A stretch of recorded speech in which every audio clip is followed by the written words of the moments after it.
We also know that this country is the one that leads with successful succession, which are peaceful. Of course, it experienced a bit of difficulty at some point, but since then, Ghana became the most celebrated democracy. But the democracy of Ghana is threatened by corruption, a corruption that made sure that Ghana does not pay its international debt. As a result, today, Ghana is unable to self-determine because everything else is dictated to Ghana by IMF and the World Bank because the current leadership failed to honor their obligation. Corruption is a threat to a wonderful democracy anyway, because it's eating on the moral fiber of democratic dispensation. We must never ever celebrate anyone who is corrupt or seek to defend the corrupt individuals, irrespective of our political affiliation.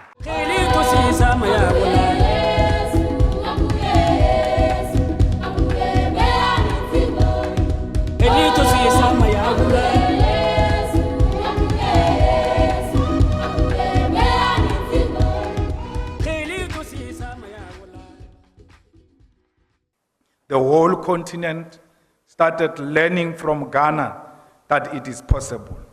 So when you go to Ghana, it is not because you are going to teach Ghanaians anything, because they've seen it all, including leading the first determination of an African state on the 6th of March, 1957. So Ghana, it's a home of democracy. And this country was led by Kwame Nkrumah, a charismatic leader who emphasized Pan-Africanism because he understood that Ghana's independence alone is meaningless. Following the independence of Ghana, all liberation movements found a home here in Ghana. The Organization of South Africa, such as the ANC, the Organization of Angola, such as MPLA, the Organization of Mozambique, such as Frelimo, and many other liberation movements found this place as a liberated zone. And many of them started knowing what a passport looks like from here, because Kwame Nkrumah made it a point that they are able to travel all over the world to spread the message of Pan-Africanism and independence of Africa. Nkrumah did not only develop connections amongst African state and liberation movements, Nkrumah developed connections with African American artists, writers, and all kinds of people who were found in diaspora. That's why a lot of African Americans found resonance and found Ghana to be a place they can identify with as their home. So Nkrumah's idea has always been that black people who are found everywhere must always be in solidarity with each other, because they are the most hated people all over the world. It doesn't matter where you find them. If you find a black person in China, give them love, because you must know they are hated. If you find a black person in the US or even in Russia, you must embrace one another irrespective of the countries you come from, because you are both hated. It doesn't matter how rich you are. It doesn't matter how educated you are. As long as you are an African, they treat you like a reject. That's why the unity of Africans and Pan-Africanism does not only mean those who are found in Africa. It means everybody else that looks African, who's found everywhere in the corner of the world, because those are the people who have been robbed of their humankind. We also know that this country is the one that leads with successful succession, which are peaceful. Of course, it experienced a bit of difficulty at some point, But since then, Ghana became the most celebrated democracy. But the democracy of Ghana is threatened by corruption. A corruption that made sure that Ghana does not pay its international debt. As a result, today, Ghana is unable to self-determine because everything else is dictated to Ghana by IMF and the World Bank because the current leadership failed to honor their obligation. Corruption is a threat to a wonderful democracy anyway because it's eating on the moral fiber of democratic dispensation. We must never ever celebrate anyone who is corrupt or seek to defend the corrupt individuals irrespective of our political affiliation. Those who are stealing from the public purse now, they are stealing from the future. That's why they are unable to pay the debt now, and they will not be able to pay the debt in future. And it is you, the youth of Africa, that are going to inherit the debt, and you will not be able to develop your own countries.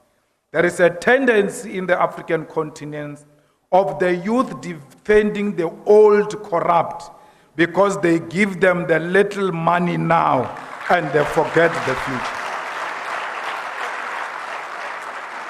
If you value yourself, if you value the future of this continent, you must stand tall and unashamedly fight corruption everywhere where it raises its ugly head. Don't care who says what. You must always speak truth to power. It doesn't matter who gets offended. The truth remains the truth, whether you are standing, whether you are sitting, whether you are sleeping, the truth will never change. And one thing you must know is that when you tell the truth to the powers that be, they may pretend now that they do not hear what you are saying. But when they are sleeping alone, their conscience speaks to them, and they must answer the question, is he or she telling the truth? And if the answer is yes, you have achieved your mission. They will never know they are corrupt until someone tells them on their faces that you are for yourself, you are for your family, you are for friends, you are for the politically connected, and you are not for our continent, because our continent is about the unity of African people that is based on economic ownership of the means of production. I want to say this today here, that xenophobic people are people who suffer from self-hate. Because when you love yourself, you will never hate another person. A black person who looks like you should serve as a mirror to you. When you look at that black person, you must see yourself. And therefore, you cannot say the people from Ivory Coast are not needed here in Ghana. They are taking our jobs and our opportunities, because there is no Ivory Coast, there is no Ghana. There is no Nigeria, there is no South Africa. There is no Liberia, there is no Botswana. There is Africa. Because we never determined these artificial borders. Some people went to sit somewhere and decided to divide us. And they did that with a pen and took away our brains, because there is no wall. In other places, there is no fence, yet we see the wall and the fence that doesn't exist. We are unable to break these imaginary artificial borders because our boss told us that we are divided. We are being treated like mad people, where you've got a gate without a fence. All of you, when you want to exit to Ivory Coast, you go to a border, and that border is a gate. But when you check on the side of the gate, there is no fence. Our people are living together. So Africa must stop behaving like a drunken master who goes through a gate in a yard that doesn't have a fence. it will never have a fence because we are one thing. We marry into each other's communities and families. We go to each other's activities. We share cultures. And I know for sure that the people of Ghana dance to Amapiano. So why would they think that they are not South Africans, and why South Africans will think that they are not Ghanaians? It's only an imagination that was instilled in our heads by our colonial masters. We have to make sure that as a new generation, we do away with this.